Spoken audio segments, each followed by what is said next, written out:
Hi friends, ఈరోజు గుత్తి బెండకాయ మసాలా వేపుడు ప్రిపేరింగ్ ఎలాగో చూసేయండి. ఎల్లుల్లిపాయలు, ధనియాలు, ఎండుమిరగాయలు, జీలకర్ర పిక్కలు వేసి బాగా వేయించుకోవాలి. బాగా వేగాక అల్లం ముక్క వేసుకోవాలి. అల్లం ముక్క వేసుకున్నాక ఆనియన్స్ వేసుకొని బాగా వేపుకోవాలి. తర్వాత మిక్సీలో వేసుకోవాలి. మిక్సీలో వేసుకున్నాక ఒక స్పూన్ సాల్ట్, ఒక స్పూన్ కారం వేసుకొని బాగా మిక్సీ పట్టాలి. మెత్తగా అయ్యాక పేస్ట్ లాగా ఇప్పుడు మనం కట్ చేసుకున్న బెండకాయలో మసాలా పట్టించాలి.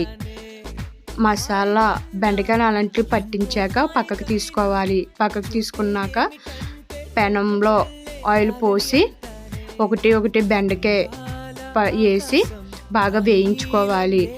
ప్లేట్ పెట్టి 10 నిమిషాలు జాయిగా ఆయిల్ వచ్చే వరకు బయటికి వేగించుకోవాలి.